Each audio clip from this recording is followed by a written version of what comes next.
Good morning. Okay, good morning. Good morning, Miss. Okay, good morning.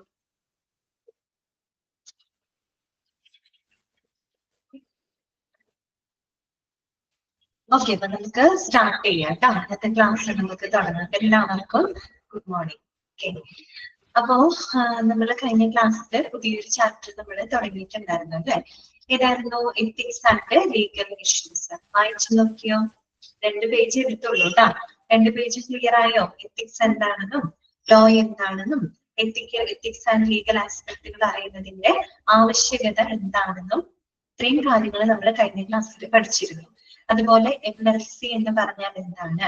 Medico legal case അല്ലെ? നിയമപരമായിട്ടുള്ള അന്വേഷണങ്ങൾ ആവശ്യമായിട്ട് വരുന്ന മെഡിക്കൽ കേസുകൾ അല്ലെ? അതിനെയാണ് നമ്മൾ എന്ത് പറയുന്നത്? MLC എന്ന് പറയുന്നത് അല്ലെ? MLCയുടെ ഫുൾ ഫോം ചോദിക്കാറുണ്ട് കേട്ടോ. മെഡിക്കോ ലീഗൽ കേസ് എന്നാണ് കേട്ടോ. Medico legal case. അതിന് എക്സാമ്പിളുകൾ നമ്മൾ കണ്ടിരുന്നു. ഓക്കെ ആണോ? ഇത്രയും താങ്കൾ വായിച്ചു നോക്കിയോ? ക്ലിയർ ആണ്. വായിക്കണോ കേട്ടോ. 3rd and 4th മൊഡ്യൂളിലെ ചാപ്റ്റേഴ്സിന്റെ നേച്ചർ അറിയാലോ. ബുദ്ധിമുട്ടാണ്, അതുകൊണ്ട് ഡെയിലി വായിക്കാനായിട്ട് ശ്രമിക്കണം കേട്ടോ. ഒരു പ്രാവശ്യം ഇതിന് വായിച്ചിരിക്കണം, അല്ലെങ്കിൽ ഭയങ്കരമായിട്ട് മറന്നു പോകും. എക്സാമിന്റെ സമയമാകുമ്പോൾ ബുദ്ധിമുട്ട് വരും കേട്ടോ. ഓക്കെ, ശരി. അപ്പൊ നമുക്ക് അടുത്ത ഭാഗങ്ങൾ നോക്കാം. ഇനി നമുക്ക് കുറച്ച് ആക്ടുകളാണ് പഠിക്കാനുള്ളത്. ഞാൻ പറഞ്ഞിരുന്നത് ഇതിനകത്ത് നിറച്ച് ആക്ടുകൾ പഠിക്കാനുണ്ട്. ആക്ടുകളുടെ വർഷങ്ങളൊക്കെ ഇമ്പോർട്ടന്റ് ആണ്. ഒരു ആക്ട് മാത്രം നമ്മൾ ജസ്റ്റ് ഒന്ന് തുടങ്ങി വെച്ചിരുന്നു. അതൊന്നും കൂടെ നമുക്ക് റിപ്പീറ്റ് ചെയ്യാം കേട്ടോ. അപ്പൊ നമുക്ക് പഠിക്കാനുള്ള ആക്ടുകൾ കുറെ ജനറൽ ആക്ടുകൾ പഠിക്കാനുണ്ട്. പിന്നെ എന്താ പറയാ, പൊതുവായ കുറച്ച് ആക്ടുകൾ പഠിക്കാനുണ്ട്. പിന്നെ നമ്മുടെ മെഡിക്കൽ പ്രൊഫഷനുമായിട്ട് ബന്ധപ്പെട്ട കുറച്ച് ആക്ടുകളുണ്ട്. പിന്നെ നമ്മൾ പ്രത്യേകം എടുത്തു പഠിക്കുന്ന ഒരു ആക്ട് ഉണ്ട്. അത് law of consumer protection act ആണ് കേട്ടോ. ഉപഭോക്തൃ സംരക്ഷണ നിയമം എന്ന് കേട്ടിട്ടുണ്ടാവുന്നത്. ആ ഒരു ആക്ട് കൂടെ നമുക്ക് പഠിക്കാനായിട്ടുണ്ട്. എല്ലാ ആക്ടുകളുടെയും വർഷങ്ങൾ വളരെ ഇമ്പോർട്ടന്റ് ആണ്. അതുപോലെ ഓരോ ആക്ടുകളുടെയും പ്രത്യേകതകളും മനസ്സിലാക്കി പോകണം കേട്ടോ. എളുപ്പമാണ്. ഇപ്പൊ 2-3 പ്രാവശ്യങ്ങൾ കേട്ട് കഴിയുമ്പോൾ നിങ്ങളുടെ മനസ്സിൽ കുറെ കാര്യങ്ങളൊക്കെ കയറും. നിങ്ങൾ വായിച്ചാൽ മതി കേട്ടോ. ഓക്കെ, അപ്പൊ നമുക്ക് തുടങ്ങാം. കഴിഞ്ഞ ക്ലാസ്സിൽ പറഞ്ഞതാണ്, ഒന്നുകൂടെ നമുക്ക് റിപ്പീറ്റ് ചെയ്യാം കേട്ടോ. Legislation that can be applied to the hospitals. നമുക്ക് ഹോസ്പിറ്റലിലും അപ്ലൈ ചെയ്യാനായിട്ട് സാധിക്കുന്ന കുറച്ച് ആക്ടുകൾ. ആദ്യം നമ്മൾ ഡിസ്കസ് ചെയ്യുന്നത് ജനറൽ ആക്ടുകളാണ് കേട്ടോ. പൊതുവായിട്ടുള്ള കുറച്ച് ആക്ടുകളാണ്. Okay, general act. അപ്പൊ അതിനകത്ത് ഹോസ്പിറ്റലുകളും വരുന്നുണ്ട്, അല്ലാത്ത ഓർഗനൈസേഷനും ഒക്കെ ബാധകമായിട്ടുള്ള ആക്ടുകൾ കേട്ടോ. അതാണ് ജനറൽ ആക്ട്. ഫസ്റ്റ് നമ്മൾ പറഞ്ഞത് ഇൻഡസ്ട്രിയൽ ഡിസ്പ്യൂട്ട്സ് ആക്ട് 1947 ആണ്. 1947 വ്യാവസായിക തർക്ക നിയമം. ഡിസ്പ്യൂട്ട് എന്ന് പറഞ്ഞാൽ എന്താണ്? തർക്കം എന്നുള്ള അർത്ഥമാണ് കേട്ടോ. ഡിസ്പ്യൂട്ട് എന്ന് പറഞ്ഞാൽ എന്താണ്? തർക്കം എന്നുള്ള അർത്ഥമാണ്. അപ്പൊ ഇൻഡസ്ട്രിയൽ ഡിസ്പ്യൂട്ട്സ് ആക്ട് 1947 1947 വ്യാവസായിക തർക്ക നിയമം. എന്താണ് ആ നിയമത്തിന്റെ പ്രത്യേകത നോക്കാം. ഒന്നാമത് എന്താണ്? നമ്മൾ പറഞ്ഞതാണ് ഹോസ്പിറ്റൽസ്. അത് തന്നെ ശ്രീകൃഷ്ണൻ നമ്മൾ ഓർക്കും അല്ലെ? എന്താണ്? നമ്മുടെ ഇന്ത്യക്ക് സ്വാതന്ത്ര്യം കിട്ടിയ വർഷമാണ് അല്ലെ 1947. അപ്പൊ നമ്മൾ എന്തായാലും ഓർക്കൂലെ? ഓക്കെ, അപ്പൊ നോക്കാം. Hospitals come under the term industry. അതായത് അതാണ് അതിന്റെ പ്രത്യേകത. പ്രത്യേകതകളൊക്കെ ഒന്ന് ഓർത്ത് വെക്കുന്നതൊക്കെ ഇമ്പോർട്ടന്റ് ആണ് കേട്ടോ. Hospitals come under the term industry. Industry അഥവാ വ്യവസായം എന്ന പദത്തിന്റെ കീഴിലാണ് എന്ത് വരുന്നത്? ഹോസ്പിറ്റൽസ് വരുന്നത്. മനസ്സിലായോ? ഹോസ്പിറ്റൽ എന്ന് പറയുന്നത് ഇൻഡസ്ട്രി എന്നൊരു ടേമിന്റെ, ഒരു പദത്തിന്റെ കീഴിലാണ് വരുന്നത്. അത് ഏത് ആക്ട് പ്രകാരമാണ്? ഇൻഡസ്ട്രിയൽ ഡിസ്പ്യൂട്ട് ആക്ട് പ്രകാരമാണ്. ഇൻഡസ്ട്രി എന്ന് പറയുമ്പോൾ എന്താണ്? വ്യവസായം എന്ന് പറയുമ്പോൾ അതിനകത്ത് എന്തും പെടുന്നുണ്ട്? ഹോസ്പിറ്റലും അതിനകത്ത് വരുന്നുണ്ട്. ഓക്കെ, അത് ഈ ഒരു ആക്ട് പ്രകാരമാണ് കേട്ടോ. പിന്നെന്താണ് പറയുന്നത്? Can be applied when the number of employees greater than 50. Underline ചെയ്യാം കേട്ടോ. എംപ്ലോയീസിന്റെ എണ്ണം ഒന്ന് അണ്ടർലൈൻ ചെയ്യാം. എന്താണ്? Can be applied when the number of employees greater than 50. 50ഓ 50ൽ കൂടുതലോ ജീവനക്കാരുള്ള ഏതൊരു സ്ഥാപനത്തിനും ഈ പറയുന്ന ആക്ട് എന്താണ്? അപ്ലിക്കബിൾ ആണ് കേട്ടോ. അതായത് ജീവനക്കാരുടെ എണ്ണം 50ഓ 50ൽ കൂടുതലോ ഉള്ള ഓർഗനൈസേഷൻ, അതായത് ഹോസ്പിറ്റൽ പോലെയുള്ള ഏതൊരു ഓർഗനൈസേഷനിലും ഈ പറയുന്ന ആക്ട് അപ്ലിക്കബിൾ ആണ്. ഏത് ആക്ടാണ്? Industrial disputes act 1947. ക്ലിയർ ആയല്ലോ? ഇനി എന്താണ് ആ ഒരു ആക്ടിന്റെ ഒബ്ജക്റ്റീവ്സ്? ലക്ഷ്യങ്ങൾ എന്തൊക്കെയാണ്, എന്തൊക്കെ ലക്ഷ്യമിട്ട് നമുക്കറിയാം ഓരോ നിയമങ്ങൾ വരുന്നതിന് പിന്നിലും ഓരോരോ കാരണങ്ങളുണ്ട് അല്ലെ. അത് തന്നെ 50 50 കൂടുതലോ തൊഴിലാളികൾ ഉള്ള ഈ ഒരു സ്ഥാപനത്തിൽ എന്ത് ആക്ട് ആപ്ലിക്കബിൾ ആണ്? ഇൻഡസ്ട്രിയൽ ഡിസ്പ്യൂട്ട് ആക്ട് ആപ്ലിക്കബിൾ ആണ് കേട്ടോ. പിന്നെ ഞാൻ പറഞ്ഞു തന്നിട്ടേ ഉള്ളൂ, നമുക്ക് ഏതൊരു നിയമങ്ങൾ വരുന്നതിന് പിന്നിലും അതിന് അതിൻ്റെതായ ഒരു കാരണങ്ങൾ ഉണ്ടാവും.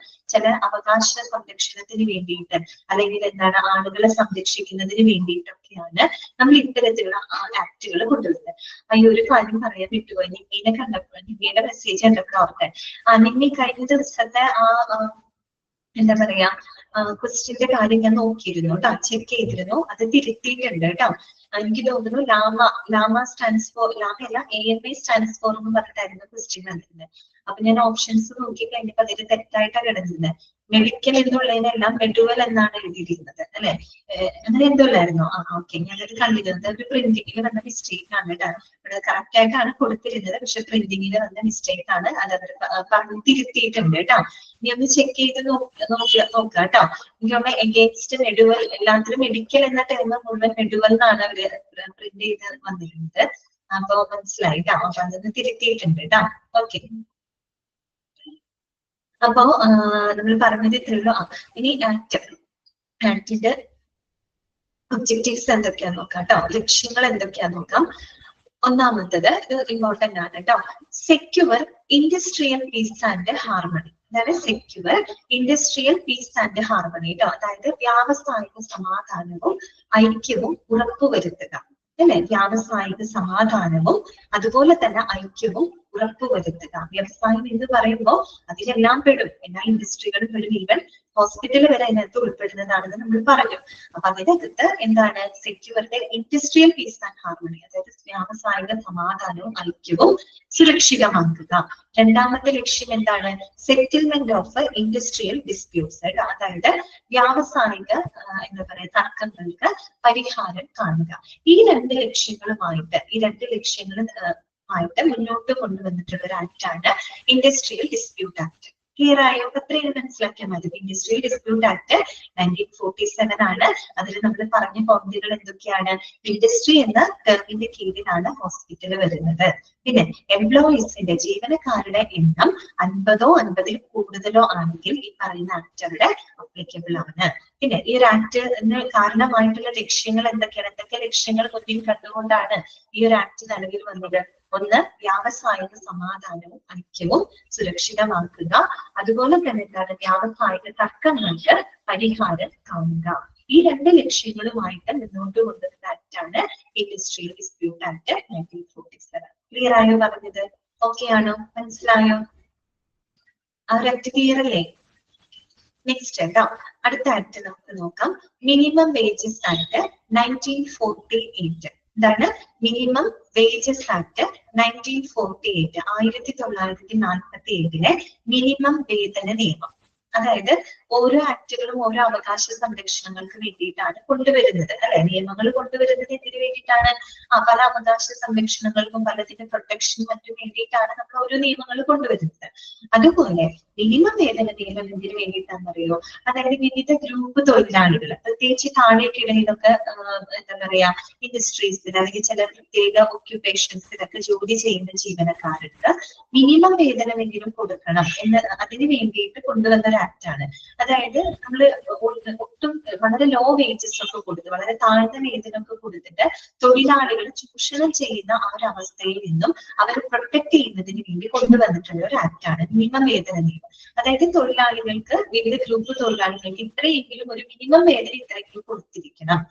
അതായത് പണ്ട് കാലത്ത് അങ്ങനെയൊക്കെ ആയിരുന്നു, വളരെ കുറഞ്ഞ വേതനം കൊടുത്തും അല്ലെങ്കിൽ ചിലപ്പോൾ വേതനം കൊടുക്കാതെയൊക്കെ തൊഴിലാളികളെ ചൂഷണം ചെയ്തിരുന്നു. അപ്പൊ അതിൽ നിന്നൊക്കെ ഒരു പ്രൊട്ടക്ഷന് വേണ്ടിയിട്ട് കൊണ്ടുവന്നിട്ടുള്ള ഒരു ആക്ട് ആണ് കേട്ടോ. അപ്പൊ നോക്കാം, മിനിമം വേജസ് ആക്ട് 1948. അതെന്താ പറയുന്നത്? അത് ജസ്റ്റ് ഒരു സെന്റൻസ് മാത്രമേ ഉള്ളൂ. Minimum wages fixed for the different group of workers. അവിടെ ഫുൾ സ്റ്റോപ്പ് ഇടാം കേട്ടോ. അടുത്തത് ഒരു ആക്ട് ആണ്, അടുത്തത് മൂന്നാമത്തെ ഒരു ആക്ട് ആണ്. അത് പ്രിന്റിങ്ങിൽ കയറി വന്നത് മാത്രം കേട്ടോ. മൂന്നാമത്തെ ആക്ട് ആണ് അടുത്തത് പറഞ്ഞിരിക്കുന്നത്. ഓക്കെ, പ്രിന്റ് ചെയ്തപ്പോൾ അത് കയറി വന്നതാണ് കേട്ടോ. ഇത്രയേ ഉള്ളൂ. അതായത് വിവിധ ഗ്രൂപ്പ് തൊഴിലാളികൾക്ക് കൊടുക്കുന്ന മിനിമം വേതനവുമായിട്ട് ബന്ധപ്പെട്ട് വന്ന ഒരു ആക്ട് ആണ് മിനിമം വേജസ് ആക്ട് 1948. അത്രയാണ് പറയുന്നത് കേട്ടോ. നെക്സ്റ്റ് മൂന്നാമത്തെ ആക്ട്, രണ്ട് ആക്ട് കഴിഞ്ഞു കേട്ടോ. Industrial dispute act 1947, minimum wages act 1948. Clear ആയല്ലോ? ഇനി മൂന്നാമത് നമുക്ക് പഠിക്കാനുള്ള ആക്ട് ആണ് എംപ്ലോയീസ് പ്രൊവിഡന്റ് ഫണ്ട് ആക്ട്. ഇനിയുള്ള ആക്ടുകൾ പറയുന്നത് ശ്രദ്ധിക്കണം കേട്ടോ. കുറച്ച് കാര്യങ്ങൾ മനസ്സിലാക്കിക്കൊണ്ട് വേണം നമ്മൾ പോവാനായിട്ട്. അപ്പോ എംപ്ലോയീസ് പ്രൊവിഡന്റ് ഫണ്ട് ആക്ട് 1952, അതായത് 1952 employees PF act. Provident fund എന്ന് പറഞ്ഞിട്ട് PF കേട്ടിട്ടില്ലേ നിങ്ങൾ? PF എന്ന് കേട്ടിട്ടില്ല? അത് തന്നെ പ്രൊവിഡന്റ് ഫണ്ട് ആക്ട്. ഇതാണ് വർഷം EPF എന്നൊക്കെ പറയൂ കേട്ടോ. EPF എന്താണ്? Employees provident fund act 1952, 1952. PF എന്ന് പറഞ്ഞാൽ എന്താണ്? നമ്മൾ പലപ്പോഴും കേട്ടിട്ടുള്ള വാക്കാണ് PF. എന്നൊക്കെ പൈസ എടുത്ത് നമ്മൾ പല കാര്യങ്ങളൊക്കെ ചെയ്യാറുണ്ട് അല്ലെ? ഓക്കെ, അതായത് ശരിക്കും പറഞ്ഞാൽ ഒരു റിട്ടയർമെന്റ് ആനുകൂല്യ പദ്ധതി എന്നോ അല്ലെങ്കിൽ നമുക്കൊരു സുരക്ഷാ സേവിംഗ് സ്കീംസ് എന്നൊക്കെ വേണമെങ്കിൽ നമുക്ക് പറയാം. പ്രൊവിഡന്റ് ഫണ്ടിന് പറയാം അല്ലെ PF. പ്രത്യേകിച്ച് ഓർക്ക് ലക്ഷക്കണക്കിന് സാലറി വാങ്ങുന്ന ആളുകൾ ഉദ്ദേശിച്ചിട്ടല്ല, സാധാരണക്കാരായിട്ടുള്ള ആളുകളില്ലേ, സാധാരണക്കാരായിട്ടുള്ള ആളുകൾക്ക് അവർക്ക് വേണ്ടിയിട്ടുള്ള ഒരു ഒരു എന്താ പറയുക, ഒരു സുരക്ഷാ സേവിംഗ് സ്കീം എന്നൊക്കെ നമുക്ക് വേണമെങ്കിൽ PF പറയാം. ഓക്കെ, പ്രൊവിഡന്റ് ഫണ്ടിന് പറയാം. പിന്നെ PF ഒരു പ്രത്യേകത എന്താന്ന് വെച്ചാല് അവിടെ തൊഴിലാളികളും തൊഴിലുടമകളും എന്ത് ചെയ്യുന്നുണ്ട്? ഒരുപോലെ PF കോൺട്രിബ്യൂട്ട് ചെയ്യുന്നുണ്ട്. മനസ്സിലായോ? അതായത് തൊഴിലുടമകളും തൊഴിലാളികളും ഓക്കെ, അവര് രണ്ടുപേരും ഈക്വൽ ആയിട്ട് എന്തിലേക്ക് കോൺട്രിബ്യൂട്ട് ചെയ്യുന്നുണ്ട്? PF കോൺട്രിബ്യൂട്ട് ചെയ്യുന്നുണ്ട്. ഈ കോൺട്രിബ്യൂട്ട് ചെയ്യുന്ന ഫണ്ട് എന്തൊക്കെയാ പോകുന്നത്? ഗവൺമെന്റ് ഫണ്ടിലോട്ടാണ് പോകുന്നത്. നമുക്ക് എന്തെങ്കിലും ഒരു അത്യാവശ്യം വരുന്ന സമയത്തൊക്കെ നമുക്ക് ആ PF പിൻവലിച്ച് അതിന്റെ പൈസ ഉപയോഗിക്കാവുന്നതാണ് നമുക്ക്. അപ്പൊ പൊതുവെ ഒരു റിട്ടയർമെന്റ് ആനുകൂല്യ പദ്ധതി ആയിട്ടൊക്കെയാണ് അത് പറയുന്നത്. അല്ലാതെ എടുക്കാട്ടോ, അല്ലാതെ നമുക്ക് PF എടുക്കാം. ഓക്കെ, അപ്പൊ ഇത്രയും കാര്യങ്ങൾ മനസ്സിലിരിക്കട്ടെ. ഇനി നമുക്ക് അതിന്റെ പ്രത്യേകതകൾ ഒന്ന് വായിച്ചു നോക്കാം. ശ്രദ്ധിക്കാം കേട്ടോ. Employer is needed to retrieve from its employees at stipulated rates, donate an equal amount as employees share and credit the fund regularly with the government. ഒന്നുകൂടെ വായിക്കാൻ ശ്രദ്ധിച്ചു കേൾക്കുക. Employer is needed to retrieve from its employees at stipulated rates, donate an equal amount as employees share and credit the fund regularly with the government. ഇതാണ് പറയുന്നത്. ഈ പറഞ്ഞ കാര്യമാണ്.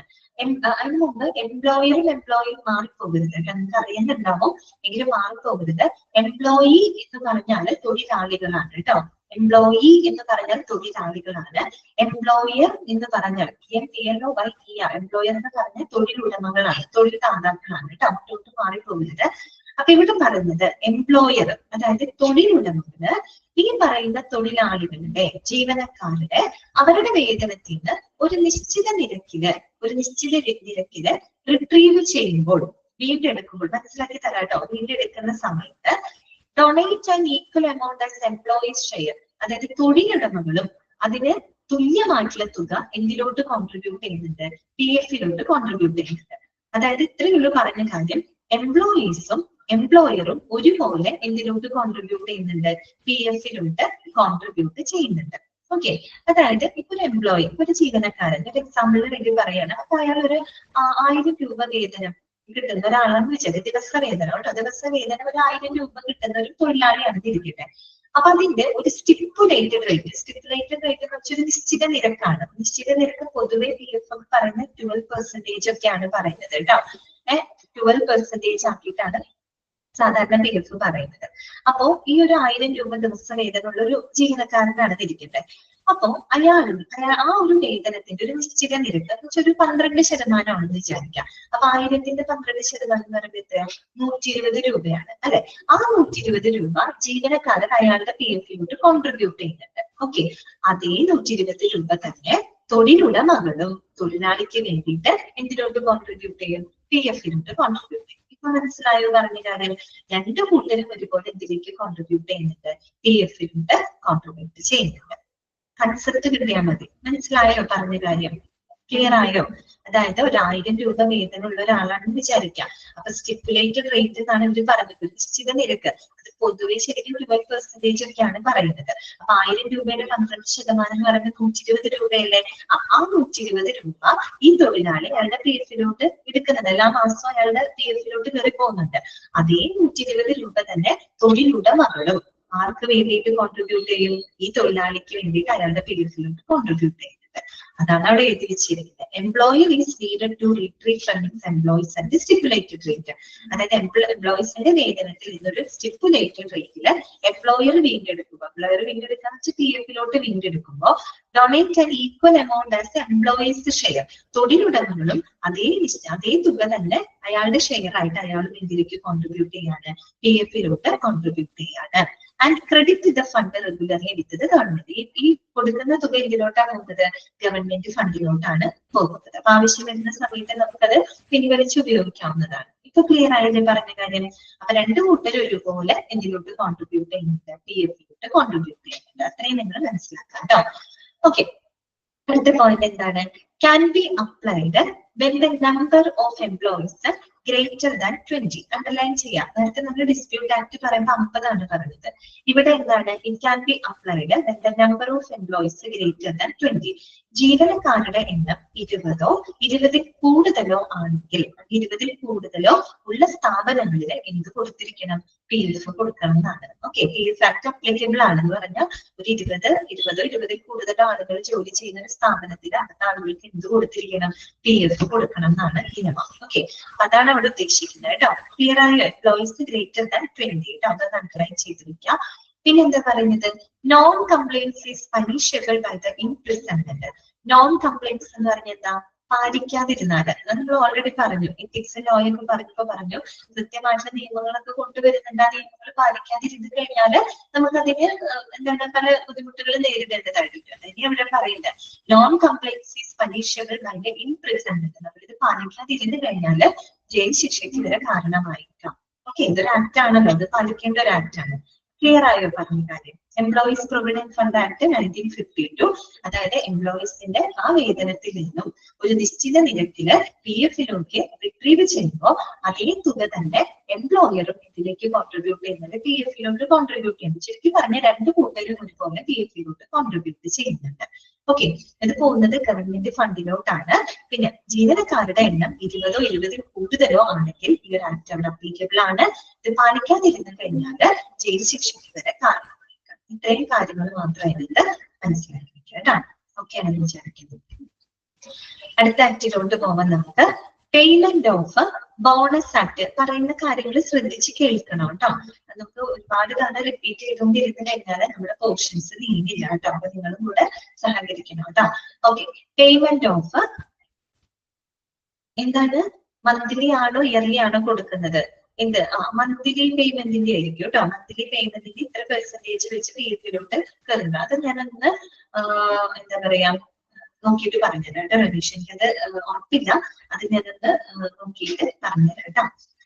Payment of bonus act 1965 കേട്ടോ. 1965 payment of bonus act. Okay, അപ്പൊ നമ്മള് bonus എന്നൊക്കെ നമ്മൾ പൊതുവെ പറയാറുണ്ടല്ലോ. പൊതുവെ ഫെസ്റ്റിവൽ സീസൺ ഒക്കെ വരുമ്പോ ബോണസ് ഒക്കെ തരാറുണ്ട്. പ്രത്യേകിച്ച് ഗവൺമെന്റ് ജീവനക്കാർക്കൊക്കെ നല്ലോണം ബോണസ് ഒക്കെ കിട്ടാറുണ്ട്. ഓണം അല്ലെ, ഓണം ക്രിസ്മസ് അങ്ങനെയൊക്കെ വരുമ്പോ അല്ലാണ്ട് പ്രൈവറ്റ് സ്ഥാപനങ്ങളിലൊക്കെ ബോണസ് കൊടുക്കാറുണ്ട് അല്ലെ.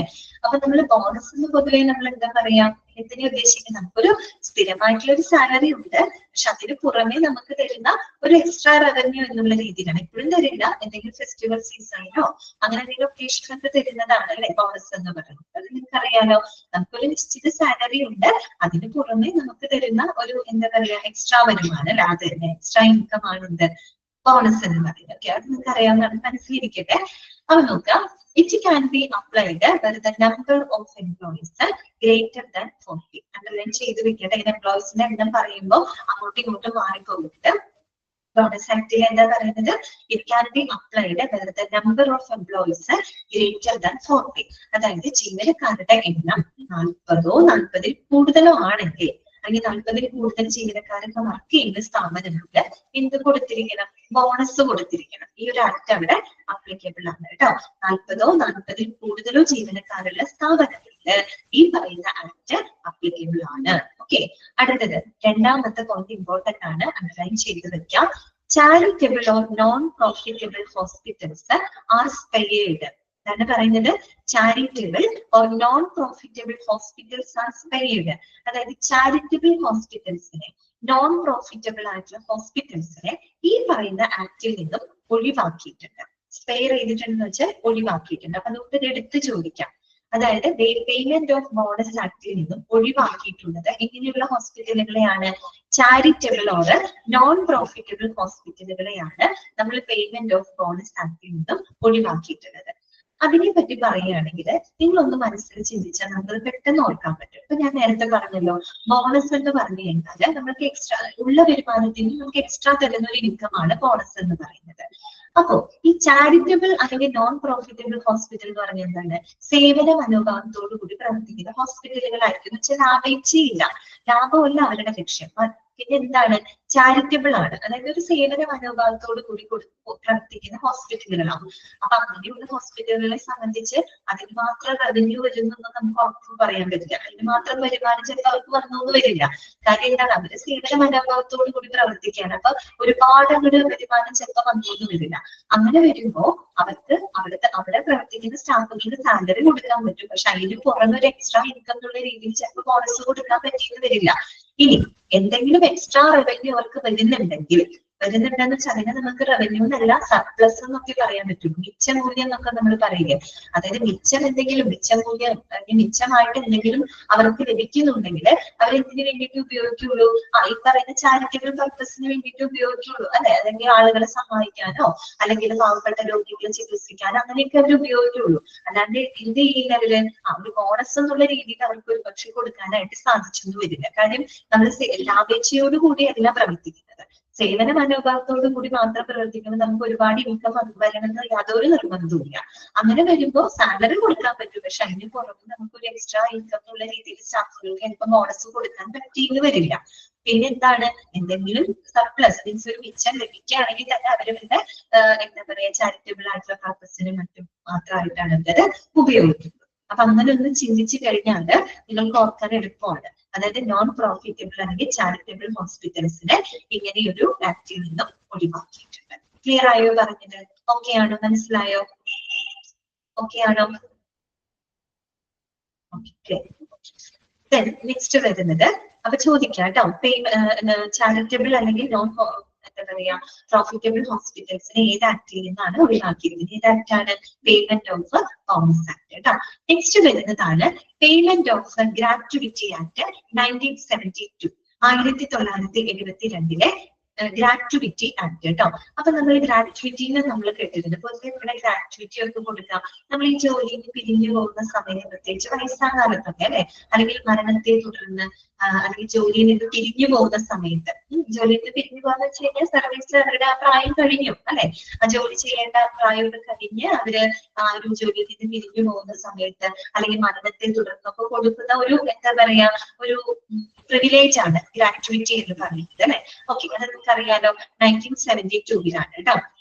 അപ്പൊ നമുക്ക് അതിന്റെ പ്രത്യേകതകൾ ശ്രദ്ധിക്കാം. ഒന്ന് ശ്രദ്ധിക്കണം, എന്നാലേ മനസ്സിലാവുള്ളൂ കേട്ടോ. Gratuity is payable to employees at 15 days pay for every completed year of service at the time of his or her superannuation or death. Underline ചെയ്ത് വെക്കാം കേട്ടോ. എന്താണ് പറയുന്നത്?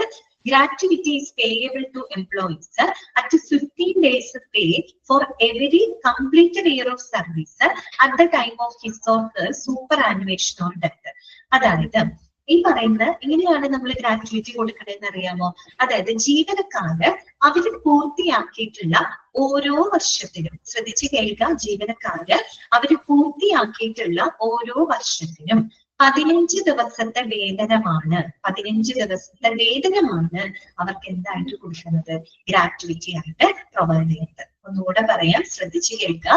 ജീവനക്കാര് അവര് പൂർത്തിയാക്കിയിട്ടുള്ള ഓരോ വർഷത്തിനും 15 ദിവസത്തെ വേതനമാണ് ഗ്രാറ്റുവിറ്റി ആയിട്ട് പ്രൊവൈഡ് ചെയ്യുന്നത്.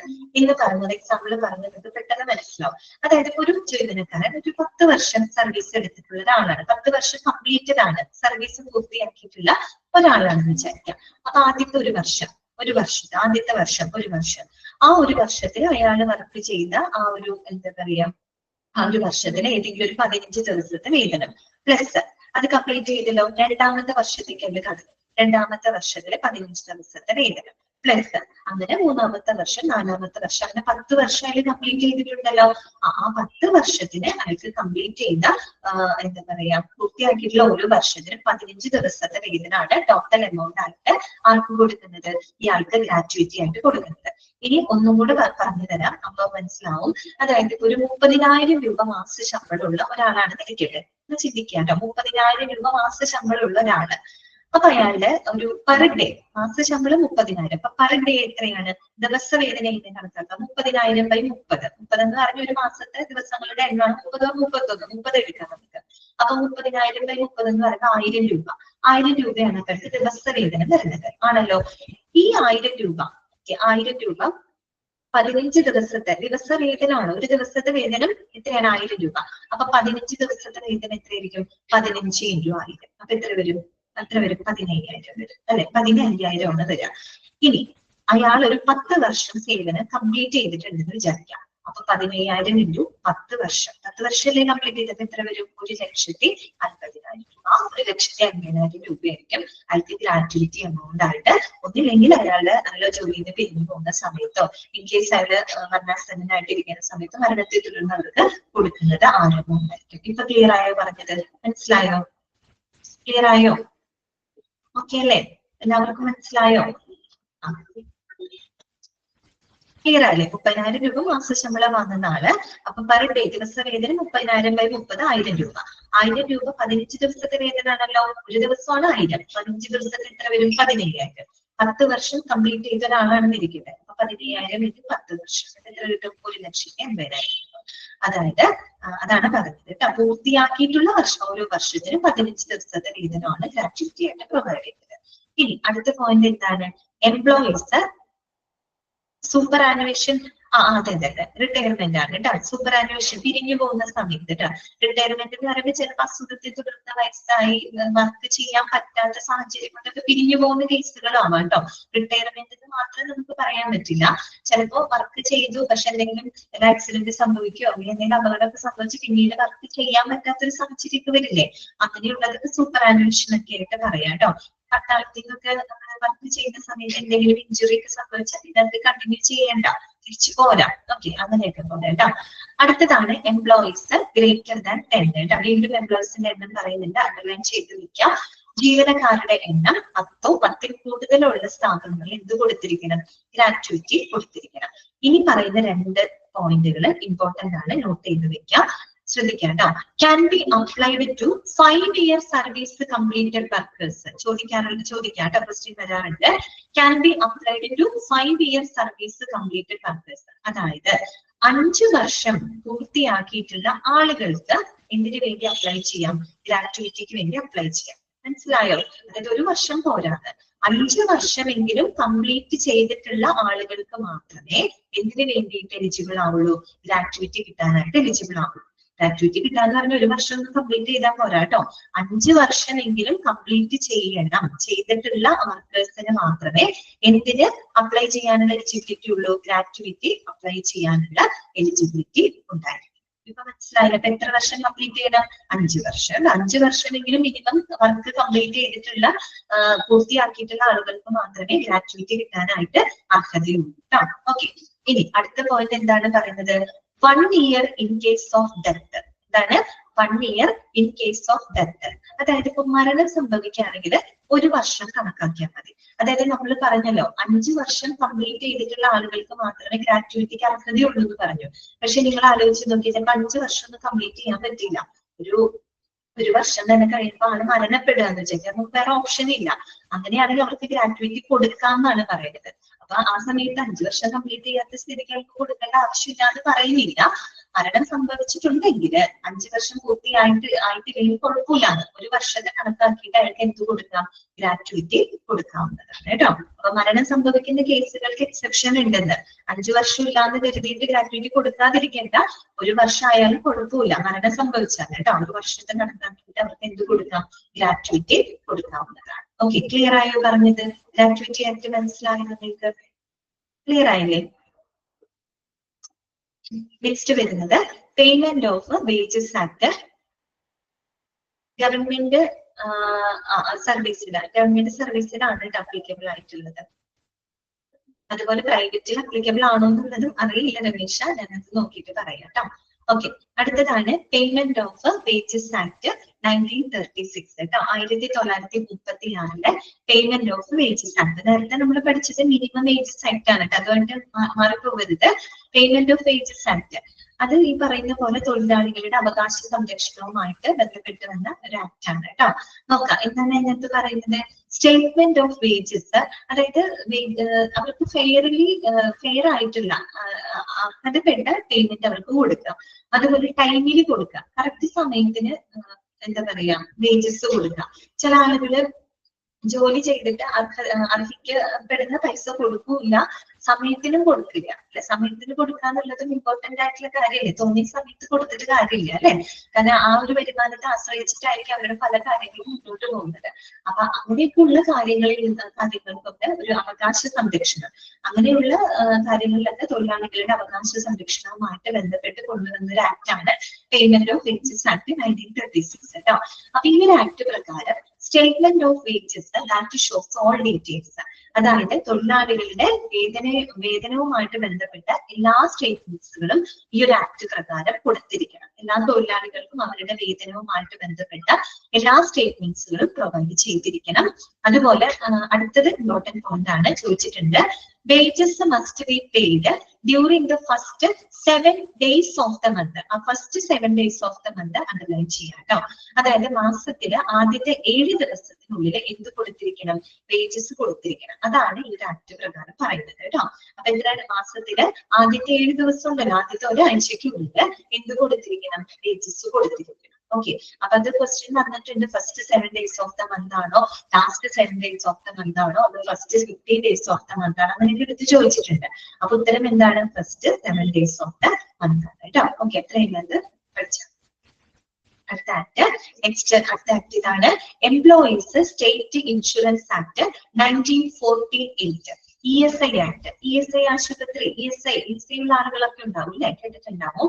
അപ്പൊ ആ ഒരു ആക്ട് ആണ് എംപ്ലോയീസ് സ്റ്റേറ്റ് ഇൻഷുറൻസ് ആക്ട് അഥവാ ESI ആക്ട് 1948. അപ്പൊ ഈ ഒരു ആക്ടിനെ പറ്റിയിട്ടും ESIനെ പറ്റിയിട്ടും വളരെ ഡീറ്റെയിൽ ആയിട്ട് മെഡിക്കൽ ഇൻഷുറൻസ് എന്ന് പറയുന്ന ഒരു ചാപ്റ്റർ പഠിക്കാനുണ്ട്. അതിനകത്ത് വളരെ ഡീറ്റെയിൽ ആയിട്ട് പഠിക്കാനുണ്ട്. പക്ഷെ നമുക്ക് ഇതിന്റെ കുറച്ച് ഭാഗങ്ങൾ മനസ്സിലാക്കി വെക്കാം. അപ്പൊ ഇത് മനസ്സിലാക്കി വെച്ചാൽ അവിടെ പഠിക്കുമ്പോൾ നമുക്ക് എളുപ്പമായിരിക്കും. ഓക്കെ, അപ്പൊ ESI ആക്ട് അഥവാ എംപ്ലോയി സ്റ്റേറ്റ് ഇൻഷുറൻസ് ആക്ട് വർഷം ഏതാണ്, 1948 കേട്ടോ. ആദ്യം തന്നെ ഇതിന്റെ പ്രത്യേകതകൾ നോക്കാം. It is the measure of social and health insurance. It is the measure of social and health insurance. ഇതെന്ന് പറഞ്ഞാല് ഈ പറയുന്ന ജീവനക്കാർക്ക് സാമ്പത്തിക ഭദ്രതയും അതുപോലെ തന്നെ ആരോഗ്യ സുരക്ഷയും സാമൂഹിക സുരക്ഷയൊക്കെ കൊടുക്കുന്ന കാരണമായിട്ടുള്ള ഒരു ആക്ട് ആണ്. ഇതൊരു ഹെൽത്ത് ഇൻഷുറൻസ് ആക്ട് ആണ് കേട്ടോ. ESI ആശുപത്രിയിൽ കേട്ടിട്ടില്ല. അപ്പൊ ഇതിന്റെ പ്രത്യേകത എന്താണ്, it is the health insurance act ആണ്. അതായത് ഈ പറയുന്ന ജീവനക്കാർക്ക് ഒരു ആരോഗ്യ സുരക്ഷയും സാമൂഹിക സുരക്ഷയും സാമ്പത്തിക ഭദ്രതയൊക്കെ ഉറപ്പാക്കുന്നതിന് കാരണമായിട്ടുള്ള ഒരു ആക്ട് ആണ് എംപ്ലോയീസ് സ്റ്റേറ്റ് ഇൻഷുറൻസ് ആക്ട് 1948. അടുത്ത പോയിന്റ് എന്താണ് പറയുന്നത്, it provides financial and medical benefits to the industrial employees as a precaution against sickness, maternity and employment related injury. അതായത് പ്രധാനമായിട്ടും ഈ ഒരു ആക്ട് എന്ന് പറഞ്ഞ വ്യാവസായിക തൊഴിലാളികളുടെ സംരക്ഷണത്തിന് വേണ്ടിയിട്ട് കൊണ്ടുവന്നിട്ടുള്ള ഒരു ആക്ട് ആണ്. അതായത് വ്യാവസായിക തൊഴിലാളികൾക്ക് ഈ പറയുന്ന അസുഖം, അതുപോലെ തന്നെ പ്രസവം, അല്ലെങ്കിൽ തൊഴിൽ സംബന്ധമായിട്ട് വരുന്ന പരിക്കുകള് എന്നിവയ്ക്കൊക്കെ എതിരെയുള്ള ഒരു മുൻകരുതൽ എന്നുള്ള രീതിയിൽ ഈ പറയുന്ന മെഡിക്കൽ ബെനിഫിറ്റ്, അതായത് മെഡിക്കൽ ആനുകൂല്യങ്ങളും അതുപോലെ ഫിനാൻഷ്യൽ ബെനിഫിറ്റ് സാമ്പത്തിക ആനുകൂല്യങ്ങളൊക്കെ കൊടുക്കുന്നതിന് കാരണമായിട്ടുള്ള ഒരു ആക്ട് ആണ് കേട്ടോ. പ്രത്യേകിച്ച് വ്യാവസായിക തൊഴിലാളികൾക്ക് അവർക്ക് അസുഖം അല്ലെങ്കിൽ പ്രസവം, തൊഴിൽ സംബന്ധമായിട്ടൊക്കെ വല്ല പരിക്കുകളോ പ്രശ്നങ്ങളൊക്കെ വരുവാണെങ്കിൽ അവർക്കെതിരെയുള്ള ഒരു മുൻകരുതൽ എന്നുള്ള രീതിയിൽ തൊഴിലാളികൾക്ക് കൊടുക്കുന്ന ഒരു സാമ്പത്തികമായിട്ടും മെഡിക്കൽ ആയിട്ടുള്ള ഒരു ആനുകൂല്യത്തിന് കാരണമായിട്ടുള്ള ഒരു ആക്ട് ആണ് ESI ആക്ട് എന്ന് പറയുന്നത് കേട്ടോ. അടുത്ത പോയിന്റ് ഇതാണ്, employers contribute 4% of the total wage. അവിടെ ചെറിയൊരു തിരുത്തുണ്ട് കേട്ടോ. ശരിക്കും എംപ്ലോയേഴ്സ് എന്ന് വേണ്ട, തൊഴിലുടമകളല്ല. അതായത് മൊത്തത്തില് ESIയിലേക്ക് എത്ര പെർസെന്റേജ് ആണ് കോൺട്രിബ്യൂട്ട് ചെയ്യുന്നത്, 4% ആണ് കോൺട്രിബ്യൂട്ട് ചെയ്യുന്നത് കേട്ടോ.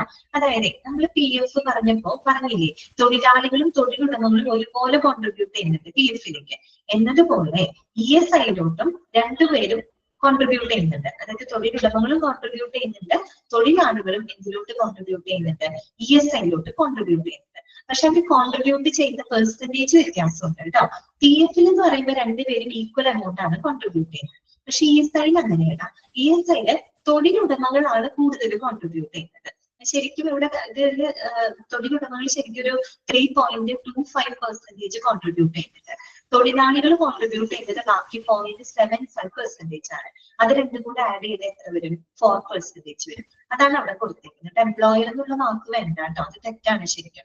അതായത് മൊത്തത്തിൽ ESI-ലോട് കോൺട്രിബ്യൂട്ട് ചെയ്യുന്നത് 4% ആണ്. അതിൽ കൂടുതൽ കോൺട്രിബ്യൂട്ട് ചെയ്യുന്നത് തൊഴിലുടമകളാണ്. അവര് വന്നിട്ട് 3.25 തൊഴിലുടമകൾ കോൺട്രിബ്യൂട്ട് ചെയ്യുന്നു, ബാക്കി 0.75% ആണ് തൊഴിലാളികൾ ESI-ലോട്ട് കോൺട്രിബ്യൂട്ട് ചെയ്യുന്നത്. രണ്ടു കൂട്ടർ ഈക്വൽ പെർസെന്റേജ് അല്ല കേട്ടോ കോൺട്രിബ്യൂട്ട് ചെയ്യുന്നത്. മൊത്തം എടുക്കുമ്പോൾ 4% ESI-ലോട്ട് കോൺട്രിബ്യൂട്ട് ചെയ്യുന്നുണ്ട്. ഓക്കെ, പിന്നെ ഒരു കാര്യം കൂടെ നിങ്ങൾ അറിഞ്ഞിരിക്കണം കേട്ടോ, എല്ലാവർക്കും ESI ആനുകൂല്യം കിട്ടില്ല കേട്ടോ. അതായത് മാസ വരുമാനം എത്രയാണ്, 21,000 രൂപയില് മാസവേതനം 21,000 രൂപയില് കുറവ് മാസവേതനമുള്ള ആൾക്കാരില്ലേ, അവർക്ക് മാത്രമേ ESI ആനുകൂല്യം കിട്ടുള്ളൂ. അതായത് എല്ലാ ആളുകൾക്കും കൊടുക്കില്ല. അതായത് മാസ വരുമാനം 21,000 രൂപയിൽ താഴെ വരുമാനമുള്ള ആളുകളില്ലേ, അവർക്ക് മാത്രമേ ESI ആനുകൂല്യം കൊടുക്കുള്ളൂ കേട്ടോ. ഒരിടയ്ക്ക് ഗവൺമെന്റ് 15,000 ആയിരുന്നു പറഞ്ഞത്, പിന്നത് കൂട്ടിയതാണ്. 21,000 രൂപ മാസവേതനത്തില് കുറവുള്ള ആളുകൾക്ക് മാത്രമേ ESI ആനുകൂല്യങ്ങൾ കിട്ടുള്ളൂ. അതിവിടെ പറഞ്ഞിട്ടില്ല, പക്ഷെ നമുക്ക് മെഡിക്കൽ ഇൻഷുറൻസിൽ പഠിക്കാനുണ്ട്. അത് അറിഞ്ഞിരുന്നാൽ മതി, നമുക്ക് പ്രാക്ടിക്കൽ ലൈഫിലും ആവശ്യമായിട്ട് വരും കേട്ടോ. പിന്നെന്താ പറയുന്നത്, ഇതും ഒരു ഇമ്പോർട്ടന്റ് പോയിന്റ് ആണ്. ESI is not applicable if hospitals are providing complete and free treatments to employees and dependents. അതായത് ESI is not applicable if the hospitals are providing complete and free treatments to employees and dependents. അതായത് ഈ പറയുന്ന ജീവനക്കാർക്കും അവരുടെ ആശ്രിതർക്കും സൗജന്യ സേവനങ്ങൾ കൊടുക്കുന്നുണ്ടെങ്കിൽ, അതായത് ഹോസ്പിറ്റൽസുകളില് സൗജന്യ സേവനങ്ങൾ കൊടുക്കുന്നുണ്ടെങ്കിൽ അവർക്ക് ESI ആപ്ലിക്കബിൾ ആണ്. മനസ്സിലായിട്ടുണ്ടാവില്ല. അതായത് ഹോസ്പിറ്റലുകള് ഇപ്പൊ ജീവനക്കാർക്ക് സൗജന്യമായിട്ടുള്ള ഹോസ്പിറ്റൽ സേവനങ്ങൾ ലഭിക്കുന്നുണ്ടെങ്കിൽ അങ്ങനെയുള്ളവർക്ക് പിന്നെ എന്ത് ആനുകൂല്യം കിട്ടില്ല, ESI ആനുകൂല്യം കിട്ടില്ല. അതെന്താ അവിടെ ഉദ്ദേശിച്ചത്, അതായത് ഇപ്പൊ ചില കമ്പനികളിലൊക്കെ വർക്ക് ചെയ്യുന്ന ആളുകളുണ്ടാവും, അവർക്ക് കമ്പനി തന്നെ മെഡിക്കൽ ആനുകൂല്യങ്ങൾ കൊടുക്കുന്നുണ്ടാവും. ഓക്കെ, ചില കമ്പനികൾ, എല്ലാവർക്കും അല്ല, പ്രത്യേകിച്ച് മൾട്ടിനാഷണൽ കമ്പനികളിലൊക്കെ വർക്ക് ചെയ്യുന്നവർക്കും ചില കമ്പനികളിലൊക്കെ വർക്ക് ചെയ്യുന്ന ആളുകൾക്ക് എന്തെങ്കിലും മെഡിക്കൽ ആനുകൂല്യങ്ങൾ ചിലപ്പോൾ കമ്പനി തന്നെ പ്രൊവൈഡ് ചെയ്യുന്നുണ്ടാവും. അങ്ങനെ കമ്പനി അവർക്ക് സൗജന്യമായിട്ട് മെഡിക്കൽ ആനുകൂല്യങ്ങള് അല്ലെങ്കിൽ മെഡിക്കൽ ചികിത്സകളൊക്കെ കൊടുക്കുന്നുണ്ടെങ്കിൽ അങ്ങനെയുള്ളവർക്ക് പിന്നെ എന്ത് കിട്ടില്ല, ESI ആനുകൂല്യം കിട്ടില്ല. പറഞ്ഞു മനസ്സിലായോ പറഞ്ഞ കാര്യം ക്ലിയർ ആയോ നിങ്ങൾക്ക്? അതെ, അങ്ങനെയുള്ളവർക്കൊന്നും ESI ആനുകൂല്യം കൊടുക്കൂല കേട്ടോ. അതായത് കമ്പനിയിൽ തന്നെ ഇപ്പൊ നമ്മൾ കോവിഡിന്റെ ഒക്കെ സമയത്ത് ഈ മൾട്ടിനാഷണൽ കമ്പനികളിലൊക്കെ വർക്ക് ചെയ്യുന്ന ജീവനക്കാർക്കും അവരുടെ ഫാമിലീസിലൊക്കെ സൗജന്യമായിട്ട് തന്നെ കോവിഡ് വാക്സിനൊക്കെ സ്പോൺസർ ചെയ്തിരുന്നു.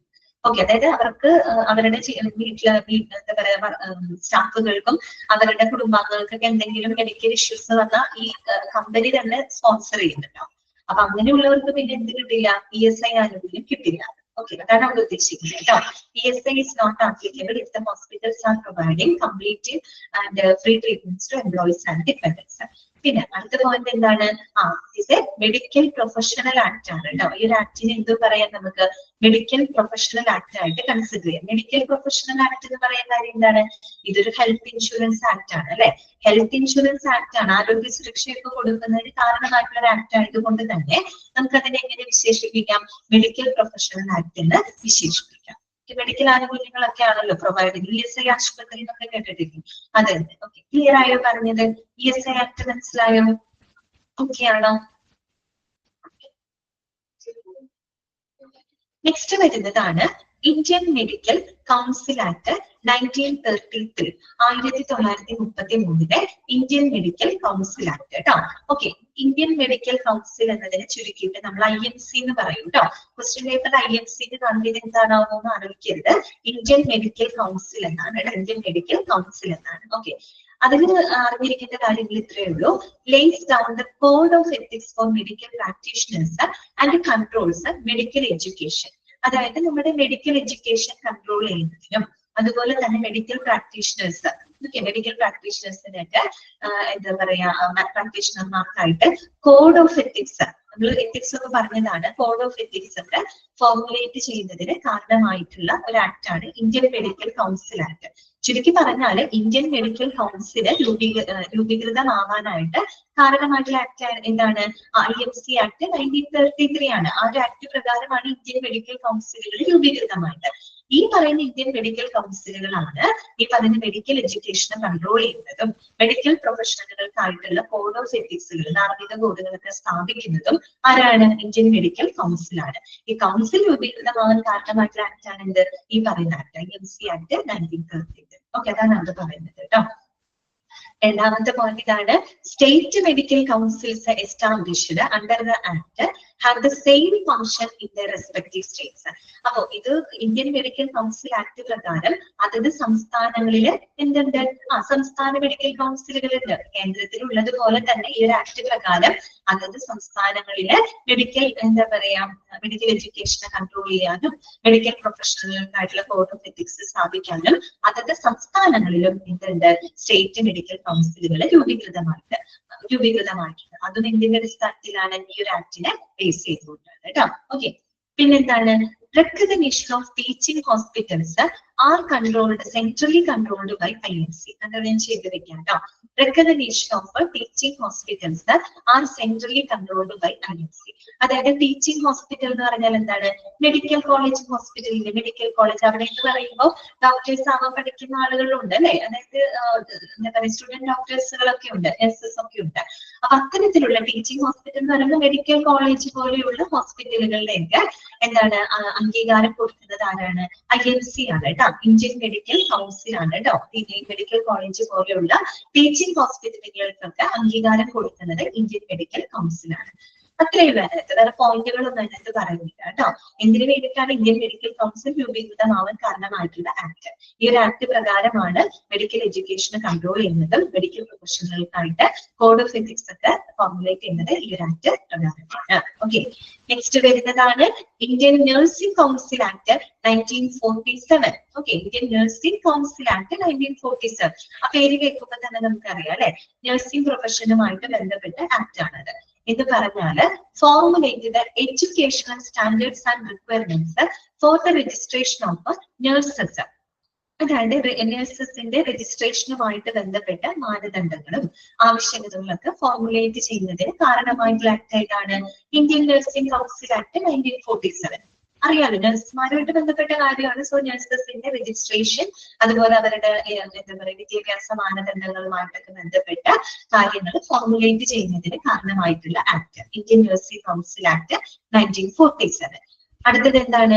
The pharmacy act 1948. 1948 pharmacy act. അതെന്തായിരിക്കും? ആ പേര് തന്നെ കിട്ടും. ഫാർമസി സംബന്ധമായിട്ടുള്ള കാര്യങ്ങൾ കൺട്രോൾ ചെയ്യുന്നതിനായിട്ട് കാരണമായിട്ടുള്ള ആക്ട് ആയിരിക്കും അല്ലെ. So, it deals with the establishment of pharmacies and the drugstores and the professions of the pharmacist. അതായത് നമ്മൾ ഈ പറയുന്ന ഫാർമസികള്, ഡ്രഗ് സ്റ്റോറുകള്, ഫാർമസിസ്റ്റുകളുടെ പ്രൊഫഷൻ, അതിനെയൊക്കെ സ്ഥാപനവും അതിന്റെ നിയന്ത്രണവുമായിട്ടൊക്കെ ബന്ധപ്പെട്ട് വന്ന ഒരു ആക്ട് ആണ് കേട്ടോ, ഫാർമസി ആക്ട് 1948. ഈ ഒരു ആക്ട് പ്രകാരം a hospital has to attain a drug license if it sells the drugs across the counter. അപ്പോൾ ഒരു ഹോസ്പിറ്റലില് ഈ പറയുന്ന കൗണ്ടറുകൾ മീൻസ് ഒരു ഈ പറയുന്ന മരുന്നുകൾ സെല് ചെയ്യണമെങ്കിൽ അവർക്ക് എന്തുണ്ടായിരിക്കണം? ഡ്രഗ് ലൈസൻസ് ഉണ്ടാവണം അല്ലെ. ഡ്രഗ് ലൈസൻസ് ഇല്ലാതെ ഒരിക്കലും എന്ത് ചെയ്യാൻ പറ്റില്ല ഒരു ഹോസ്പിറ്റലില് ഡ്രഗ്സ് മീൻസ് ഫാർമസി അവർക്ക് ഓപ്പറേറ്റ് ചെയ്യാനായിട്ട് സാധിക്കില്ല. അറിയാലോ, ഡ്രഗ് ലൈസൻസ് വേണം എന്നുള്ളത് ഫസ്റ്റ് ആണ്. ഏത് ആക്ട് പ്രകാരം? ഫാർമസി ആക്ട് പ്രകാരം നിർബന്ധമാണ്. എങ്കിൽ മാത്രമേ ഒരു ഹോസ്പിറ്റലിന്റെ ഫാർമസീനെ അവിടെ ഓപ്പറേറ്റ് ചെയ്യാനും ഈ പറയുന്ന മരുന്നുകൾ സെല് ചെയ്യാനായിട്ടുള്ള അധികാരം ഉണ്ടാകും കേട്ടോ, ലൈസൻസ് കിട്ടുള്ളൂ. പിന്നെന്താണ്? Only registered pharmacist can distribute drugs കേട്ടോ. എപ്പോഴും രജിസ്ട്രേഡ് ആയിട്ടുള്ള ഫാർമസിസ്റ്റുകൾക്ക് മാത്രമേ, അതായത് ലൈസൻസ്ഡ് ആയിട്ടുള്ള ഫാർമസിസ്റ്റുകൾക്ക് മാത്രമേ ഡ്രഗ്സ് ഡിസ്ട്രിബ്യൂട്ട് ചെയ്യാനുള്ള അധികാരം ഉണ്ടായിട്ടുള്ളൂ. ഏത് ആക്ട് പ്രകാരം? ഫാർമസി ആക്ട് പ്രകാരം. ലൈസൻസ്ഡ് ആയിട്ടുള്ള, അതായത് രജിസ്റ്റേർഡ് ആയിട്ടുള്ള ഫാർമസിസ്റ്റുകൾക്ക് മാത്രമേ ഡ്രഗ്സുകൾ ഡിസ്ട്രിബ്യൂട്ട് ചെയ്യാനുള്ള അധികാരം ഉണ്ടായിരിക്കും. ഓക്കെ, അപ്പൊ അതും കഴിയാണ്. പിന്നെ വരുന്നത് നമുക്കറിയാവുന്ന ആക്ട് ആണ് birth and death and marriage registration act. അറിയാലോ, നമ്മുടെ ജനനം, മരണവും കല്യാണവും എല്ലാം എന്ത് ചെയ്യുന്നുണ്ട്, രജിസ്റ്റർ ചെയ്യുന്നുണ്ട്. അപ്പൊ നിങ്ങൾ വിചാരിക്കാൻ എന്തിനാണ് ഈ ഹോസ്പിറ്റൽ അഡ്മിനിസ്ട്രേഷനിൽ പഠിക്കുന്നത് വിചാരിച്ചിട്ടുണ്ടാവും അല്ലെ? ഓക്കെ, ജനിക്കുന്നതും മരിക്കുന്നതും ഒക്കെ റിപ്പോർട്ട് ചെയ്യുന്നത് എവിടെ നിന്നാ? ഹോസ്പിറ്റലിൽ നിന്നാണ് കേട്ടോ. അതുകൊണ്ടാണ് ആ ഒരു ആക്ട് ഇവിടെ പറഞ്ഞിരിക്കുന്നത്. വർഷമൊന്നും അതിനകത്ത് പറയുന്നില്ല, ജസ്റ്റ് മനസ്സിലാക്കിയാൽ മതി. Formulate the responsibilities of hospitals concerning informing birth and death in hospital. അതായത് ഹോസ്പിറ്റലിൽ നടക്കുന്ന ജനനം, മരണം അതൊക്കെ അറിയിക്കുന്നതുമായിട്ട് ബന്ധപ്പെട്ട് ഹോസ്പിറ്റലിന്റെ ഉത്തരവാദിത്തങ്ങൾ പരാമർശിക്കുന്ന ഒരു ആക്ട് ആണ് കേട്ടോ, birth and death and marriage registration act. ജനനവും മരണവും ഒക്കെ കറക്റ്റ് ആയിട്ട് രജിസ്റ്റർ ചെയ്യണ്ടേ? ഓക്കെ, പിന്നെന്താണ്? They should be notified immediately to the local municipal authority and the registrar's officer. അപ്പൊ ജനനമാണെങ്കിലും മരണമാണെങ്കിലും ഈവൻ വിവാഹമാണെങ്കിലും അത് എത്രയും പെട്ടെന്ന് തന്നെ പ്രാദേശിക മുനിസിപ്പൽ അതോറിറ്റി അല്ലെങ്കിൽ രജിസ്ട്രാർ ഓഫീസിൽ എന്ത് ചെയ്തിരിക്കണം? രജിസ്റ്റർ ചെയ്തിരിക്കണം. എങ്കിൽ മാത്രമേ ഇതിന് നിയമസാധുത ഉണ്ടായിരിക്കുള്ളൂ അല്ലെ? ഇപ്പോ എന്താണ്, മാരേജ് ആണെങ്കിലും രജിസ്ട്രേഷൻ നടന്നിട്ടില്ലെങ്കിൽ അതിന് നിയമസാധുതയില്ല. ഓക്കെ, അറിയാമല്ലോ. അത്രയേ ഉള്ളൂ, മനസ്സിലാക്കി. ഇപ്പൊ നമ്മൾ പഠിച്ചത് 10 ആക്ടുകൾ നമ്മൾ പഠിച്ചിട്ടുണ്ട്. എത്ര ആക്ട് പഠിച്ചു? 10 ആക്ടുകൾ നമ്മൾ പഠിച്ചിട്ടുണ്ട്. ഓക്കെ ആണോ? ഈ 10 ആക്ടുകൾ ഓക്കെ ആണോ നിങ്ങൾക്ക്? ഓക്കെയാണ്. ഇനി നിങ്ങൾ ചിന്തിക്കുന്നത് ഇതെങ്ങനെ ഓർക്കും അല്ലെ? ഇതിന്റെ വർഷങ്ങൾ എങ്ങനെ പഠിക്കും, ഇതെങ്ങനെ ഞങ്ങൾ ഓർക്കും, ഇതല്ലേ നിങ്ങൾ ചിന്തിക്കുന്നത്. അപ്പൊ അതിന് ചെറിയ ഒരു സൂത്രം ഞാൻ പറഞ്ഞു തരാം. സൂത്രം എന്നൊന്നും പറയുന്നില്ല, ഒരു ഹിമാലയൻ ബ്ലെൻഡർ എന്നൊക്കെ വേണമെങ്കിൽ പറയാം. എങ്കിലും കുഴപ്പമില്ല, നിങ്ങൾക്ക് ഉപകാരപ്പെടുമെങ്കിൽ നിങ്ങൾ യൂസ് ചെയ്യാം കേട്ടോ. അതിന് ജസ്റ്റ് ഒരു കാര്യം പറയരുത്, അതുപോലെ കേട്ടാൽ മതി, കണക്ട് ചെയ്യാൻ വേണ്ടിയിട്ടാണ് കേട്ടോ. അപ്പൊ ഞാൻ ഒന്നും പറയുന്നത് ശ്രദ്ധിച്ച് കേൾക്കുക. 10 ലോകളാണ്, 10 ആക്ടുകൾ ഇപ്പൊ നമ്മൾ ഇവിടെ പഠിച്ച്. ഈ 10 ആക്ടുകളും അതിന്റെ ഏറ്റവും ചെറിയ വർഷം തൊട്ട്, അതായത് ഏറ്റവും പഴയ വർഷം തൊട്ട് ഏറ്റവും ലേറ്റസ്റ്റ് വർഷം വരെ ഞാനൊന്ന് അറേഞ്ച് ചെയ്ത് പറയാം. ഓക്കെ, അപ്പൊ അതൊരു കഥ പോലെ ഓർക്കാനായിട്ട് ശ്രമിക്കാം കേട്ടോ. അതായത് ആദ്യം നമ്മൾ ഈ 10 ആക്ടില് ഏറ്റവും 1933 ആണ് ഏറ്റവും ആദ്യത്തെ വർഷമായിട്ട് നമ്മൾ പഠിച്ചത്. അപ്പൊ അതിനകത്ത് ഇന്ത്യൻ മെഡിക്കൽ കൗൺസിൽ ആക്ട് ആണ് ആദ്യം പഠിച്ചത്. 1933 ഇന്ത്യൻ മെഡിക്കൽ കൗൺസിൽ ആക്ട്. പിന്നെ 1936 payment of wages act. Okay, പിന്നെ 1947 നമ്മൾ 2 ആക്ടുകൾ പഠിച്ചു, ഇന്ത്യൻ നഴ്സിംഗ് കൗൺസിൽ ആക്ടും ഇൻഡസ്ട്രിയൽ ഡിസ്പ്യൂട്ട് ആക്ടും. ഓക്കെ, പിന്നെ 1948 നമ്മൾ 2 ആക്ടുകൾ പഠിച്ചു. 2 ആക്ടുകൾ 1948 എന്തൊക്കെയാ? ഫാർമസി ആക്ട് ഉണ്ട്, മിനിമം വേജസ് ആക്ട് ഉണ്ട്. നിങ്ങൾ നോക്കിയാൽ അറിയാൻ പറ്റും, ഫാർമസി ആക്ട് ഉണ്ട്, മിനിമം വേജസ് ആക്ട് ഉണ്ട്. പിന്നെ 1952 employees provident fund act, 1965 payment of bonus act, 1972 payment of gratuity act. ഇത്രയും ആക്ടുകളാണ് നമ്മളിപ്പോ ഇവിടെ ഡിസ്കസ് ചെയ്തത്. ഇനി നമുക്ക് ഇതൊന്ന് ഓർക്കണം. അപ്പൊ ഒരു കഥ പോലെ ഓർക്കാം. അപ്പൊ ഇങ്ങനെ വെറുതെ ഒരു മണ്ടത്തരമാണ് കേട്ടോ, പക്ഷെ ഓർക്കാൻ പറ്റുമെങ്കിൽ എന്ത് എന്താ കണക്ട് ചെയ്യാൻ പറ്റുന്നുണ്ടെങ്കിൽ ചെയ്യാം, അത്രേ ഉള്ളൂ. അതായത് നമ്മൾ ആദ്യം പറഞ്ഞത് എന്താണ്? 1933 എന്തായിരുന്നു? Indian medical council act. അപ്പൊ നിങ്ങൾ വെറുതെ ഇങ്ങനെ ചിന്തിക്കാം, 1933 എന്ന് പറയുമ്പോൾ ഒത്തിരി വർഷം മുന്നാണ് അല്ലെ? നമ്മുടെ സ്വാതന്ത്ര്യം കിട്ടുന്നതിനേക്കാൾ ഒത്തിരി വർഷം മുന്നാണ്. അപ്പൊ 1933 എന്ത് തുടങ്ങി? Medicine education, medical profession start ചെയ്തു എന്ന് വിചാരിക്കാം. മെഡിസിൻ സ്റ്റാർട്ട് ചെയ്തു. ഓക്കെ, മെഡിസിൻ സ്റ്റാർട്ട് ചെയ്തു എന്ന് 1933. അപ്പൊ ആ ഒരു പേരുമായിട്ട് കണക്ട് ചെയ്യുക. 1933 Indian medical council act, Indian medical council act medicine ആരംഭിച്ചു എന്ന് വിചാരിക്കാം. അന്ന് നമുക്ക് മെഡിസിന് ചേരാനായിട്ട് ആഗ്രഹം ഉണ്ടായിരുന്നു. പക്ഷെ ആഗ്രഹം ഉണ്ടായെങ്കിലും അന്ന് നമുക്ക് പൈസ ഉണ്ടായിരുന്നില്ല. പൈസ ഉണ്ടാവാത്ത കാരണം കൊണ്ട് അന്ന് ചേരാൻ പറ്റില്ല. പക്ഷെ 3 വർഷങ്ങൾക്ക് ശേഷം 33ാമത്തെ വയസ്സിലായിരുന്നു മെഡിസിൻ സ്റ്റാർട്ട് ചെയ്തതെന്ന് വിചാരിക്കാം. ഓക്കെ, അപ്പൊ ആ സമയത്ത് ചേരാൻ പറ്റില്ല. അത് കഴിഞ്ഞ് 3 വർഷങ്ങൾക്ക് ഇപ്പുറം, അതായത് 1936 അതായത് 36 വയസ്സായി കഴിഞ്ഞപ്പോൾ മെഡിസിന് ചേരാനുള്ള പൈസ ഒത്തു വന്നു. അപ്പൊ അതായത് വേജ് ഒത്തു വന്നു എന്ന് വിചാരിക്കാം. മെഡിസിന് ചേരാനുള്ള വേജ് ഒത്തു വന്നപ്പോ മെഡിസിന് ചേർന്നു എന്ന് വിചാരിക്കാം. അപ്പൊ എന്താണ്? Payment of wages act. വെറുതെ ഒന്ന് ചിന്തിക്കാൻ വേണ്ടി പറയുന്നതാണ് കേട്ടോ, മറന്നു പോകരുത്. 1933 അപ്പൊ നമ്മൾ അന്ന് വിചാരിക്കും നമുക്കൊരു 33 വയസ്സുള്ളപ്പോഴാണ് മെഡിസിൻ സ്റ്റാർട്ട് ചെയ്തു എന്ന് വിചാരിക്കും. പക്ഷെ അന്ന് മെഡിസിൻ ചേരാനുള്ള ഒരു പൈസ കാര്യങ്ങളോ ഒന്നും ഉണ്ടായില്ല. പിന്നെ 3 വർഷം കഴിഞ്ഞു. അപ്പൊ 36 വയസ്സായി കഴിഞ്ഞപ്പോ അതിനൊക്കെ പൈസ ഒത്തു വന്നു. വേജസ് നോക്കട്ടെ, വേജസ് ഒത്തു വന്നപ്പോ എന്ത് ചെയ്തു? പേയ്മെന്റ് കൊടുത്ത് എന്ത് കയറി? മെഡിസിന് നമ്മൾ ജോയിൻ ചെയ്തു. അപ്പൊ payment of wages act 1936 okay 1933 Indian medical council okay അത് ചേരാൻ പറ്റിയില്ല 36 1936 വേജസ് ശരിയായപ്പോ പേയ്മെന്റ് കൊടുത്ത് മെഡിസിൻ ചേർന്നു എന്ന് വിചാരിക്കാം payment of wages act 1936 okay അവിടെ കേൾക്കട്ടെ അടുത്തത് 1947 നമ്മൾ ഒരിക്കലും മറക്കില്ല ശ്രീലക്ഷ്മി പറഞ്ഞ പോലെ നമ്മുടെ ഇന്ത്യക്ക് സ്വാതന്ത്ര്യം കിട്ടിയ വർഷമാണ് നമ്മുടെ ഇന്ത്യക്ക് സ്വാതന്ത്ര്യം കിട്ടിയ വർഷം എന്ന് പറഞ്ഞാൽ നമ്മുടെ ഇന്ത്യയിൽ ഒരുപാട് സംഘർഷഭരിതമായിരുന്നു ആണല്ലോ സംഘർഷഭരിതമായിരുന്നു ഒരുപാട് തർക്കങ്ങളും പ്രശ്നങ്ങളൊക്കെ നടന്നൊരു സമയം തന്നെയാണ് അങ്ങനെ 1947 നമ്മുടെ ഇന്ത്യയിൽ ഒരുപാട് ഡിസ്പ്യൂട്ട് നടന്നിരുന്നു തർക്കങ്ങൾ നടന്നിരുന്നു സംഘർഷങ്ങൾ നടന്നിരുന്നു അതൊന്ന് കണക്ട് ചെയ്യാം 1947 ഇൻഡസ്ട്രിയൽ ഡിസ്പ്യൂട്ട്സ് ആക്ട് ഡിസ്പ്യൂട്ട് എന്ന് പറഞ്ഞ വാക്കിന്റെ അർത്ഥം എന്താണ് തർക്കം സംഘർഷം എന്നൊക്കെയുള്ള അർത്ഥം അപ്പൊ ഇങ്ങനെ കണക്ട് ചെയ്യുന്നോണ്ടോ 1947 നമ്മുടെ ഇന്ത്യക്ക് സ്വാതന്ത്ര്യം കിട്ടി അന്ന് ഭയങ്കര സംഘർഷമായിരുന്നു നമ്മുടെ ഇന്ത്യയില് അന്ന് ഇതുണ്ടായി ഇവിടെ ഒത്തിരി സംഘർഷമുള്ള സമയമാണ് സോ ആ സംഘർഷം dispute industrial dispute act 1947 okay ആണല്ലോ ഓക്കെ അങ്ങനെ ഇൻഡസ്ട്രിയൽ ഡിസ്പ്യൂട്ട് ആക്ട് നടന്നു പിന്നെ എന്താണ് നഴ്സിംഗ് കൗൺസിൽ ആക്ട് അതിങ്ങനെ ഓർത്താൽ മതി ഡിസ്പ്യൂട്ട് നടന്നത് ആർക്കിടയിലായിരുന്നു നഴ്സസിന്റെ ഇടയിൽ ഡിസ്പ്യൂട്ട് നടന്നിരുന്നു എല്ലാ ആളുകൾക്കും ഇടയിലും തർക്കങ്ങൾ ഉണ്ടായിരുന്നു പക്ഷെ നഴ്സസിന്റെ ഇടയിൽ ഒരു ഡിസ്പ്യൂട്ട് നടന്നു എന്ന് വിചാരിക്കാം അപ്പൊ 1947 ഇൻഡസ്ട്രിയൽ ഡിസ്പ്യൂട്ട്സ് ആക്ടും അതുപോലെ ഇന്ത്യൻ നഴ്സിംഗ് കൗൺസിൽ ആക്ടും നഴ്സസിന്റെ ഇടയിൽ ഡിസ്പ്യൂട്ട് നടന്നത് ചിന്തിക്കാം അപ്പൊ നഴ്സസ് എന്ന് പറയുമ്പോൾ ഇന്ത്യൻ നഴ്സിംഗ് കൗൺസിൽ ആക്ട് 1947 അവർക്കിടയിൽ ഡിസ്പ്യൂട്ട് നടന്നല്ലോ നമ്മൾ പഠിച്ച ആക്ട് ഏതാ ഇൻഡസ്ട്രിയൽ ഡിസ്പ്യൂട്ട് ആക്ട് 1947 കിട്ടിയോ അപ്പൊ 1947 നഴ്സസിന്റെ ഇടയിൽ ഡിസ്പ്യൂട്ട് നടന്ന ഇന്ത്യൻ നഴ്സിംഗ് കൗൺസിൽ ആക്ടും industrial dispute act okay clear ആയല്ലോ എന്ന് വിചാരിക്കാം ഇനി ഇങ്ങനെ ചിന്തിക്കാം ഡിസ്പ്യൂട്ട് നടക്കാനായിട്ട് എന്തെങ്കിലും കാരണം ഉണ്ടാവില്ല വെറുതെ ഒരു തർക്കങ്ങൾ നടക്കില്ല എന്തെങ്കിലും ഒരു കാരണങ്ങൾക്ക് വേണ്ടിയിട്ടായിരിക്കും ഈ തർക്കങ്ങൾ നടന്നിട്ടുണ്ടായിരിക്കാം അതായത് നഴ്സസിന്റെ ഇടയിൽ തർക്കം നടന്നു എന്തിന് ഈ തർക്കങ്ങൾക്ക് പരിഹാരം കാണുന്നത് പിറ്റത്തെ വർഷമാണ് അന്നത്തെ വർഷം തർക്കങ്ങൾ നടന്നു പക്ഷെ പിറ്റത്തെ വർഷമാണ് അതിനൊരു പരിഹാരം കാണുന്നത് എന്ന് പറഞ്ഞാൽ 1948 1948 അവരുടെ തർക്കങ്ങൾക്ക് പരിഹാരം എന്നുള്ള രീതിയിൽ 3 കാര്യങ്ങൾ അവർക്ക് അനുവദിച്ചു കൊടുക്കുകയാണ് അവർക്ക് ഇടയിൽ എന്തൊക്കെ തർക്കങ്ങൾ നടന്നു ഇതിനെ പറ്റിയൊക്കെ തർക്കങ്ങൾ നടന്നു ആ തർക്കങ്ങൾക്ക് പരിഹാരം എന്നുള്ള രീതിയിൽ 3 കാര്യങ്ങൾക്ക് അവർക്ക് ആനുകൂല്യങ്ങൾ കൊടുക്കുകയാണ് പിറ്റത്തെ വർഷം 1948 ഏതൊക്കെയായിരുന്നു ഒന്ന് ഫാർമസി ആക്ട് ഫാർമസി ആക്ട് എന്ന് വെച്ചാൽ ഇവർക്ക് ഫ്രീ ആയിട്ട് മരുന്നുകൾ കൊടുക്കാം നിങ്ങൾക്ക് ഫ്രീ ആയിട്ട് മരുന്നുകൾ തരാം അതിന്റെ പേര് തർക്കിക്കേണ്ട എന്നുള്ള രീതിയിൽ ഒരു ഫാർമസി ആക്ട് കൊടുക്കാം 1948 പോരാത്തതിന് മിനിമം വേജസ് ആക്ട് നിങ്ങൾ തർക്കിക്കേണ്ട നിങ്ങൾക്ക് മിനിമം വേതനവും ഞങ്ങൾ തരാം എന്നുള്ളൊരു പരിഹാരം കൊടുക്കുകയാണ് അപ്പൊ മിനിമം വേജസ് ആക്ട് 1948 പോരാത്തതിന് നിങ്ങൾക്ക് എന്തും തരാം ഹെൽത്ത് ഇൻഷുറൻസും തരാമെന്ന് വിചാരിക്കാം അപ്പൊ എന്താണ് എംപ്ലോയീസ് സ്റ്റേറ്റ് ഇൻഷുറൻസ് ആക്ട് അതൊരു ഹെൽത്ത് ഇൻഷുറൻസ് ആണെന്ന് നമ്മൾ പറഞ്ഞല്ലോ അപ്പൊ ഈ പറയുന്ന നഴ്സുമാര് തർക്കിച്ചത്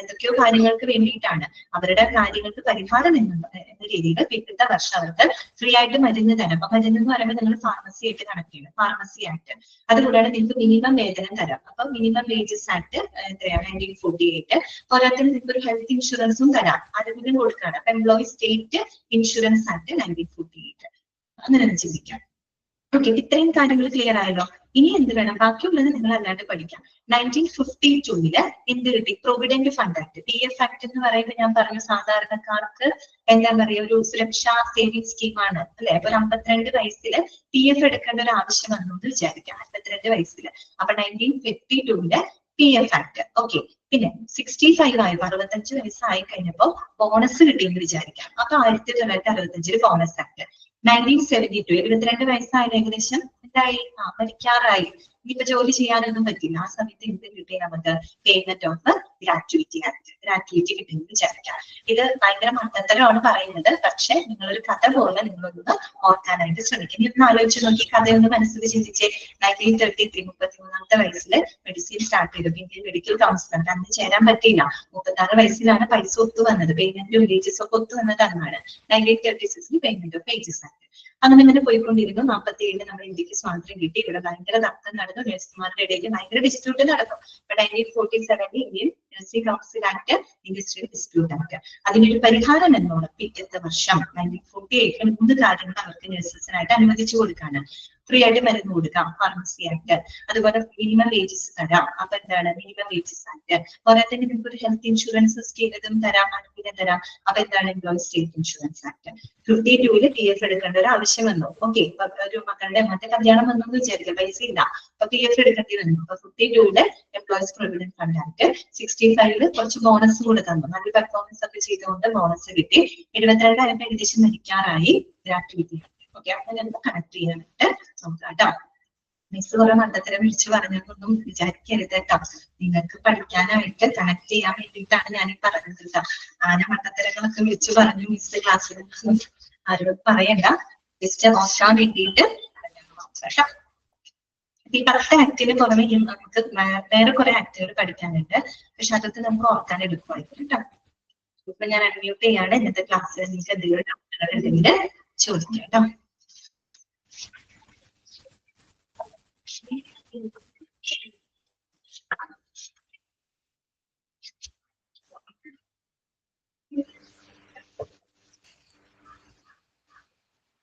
ഓക്കെ, ഇപ്പൊ വേറെ ഡൗട്ട്സുകളൊന്നും ഇല്ലെങ്കിൽ നമുക്ക് വൈൻഡപ്പ് ചെയ്യാം കേട്ടോ. ഇത്രയും കാര്യങ്ങൾ കഥയൊക്കെ ഒന്ന് വെറുതെ ആലോചിച്ചൊന്ന് കണക്ട് ചെയ്യാനായിട്ട് നോക്കാം കേട്ടോ. ശരി, താങ്ക് യു.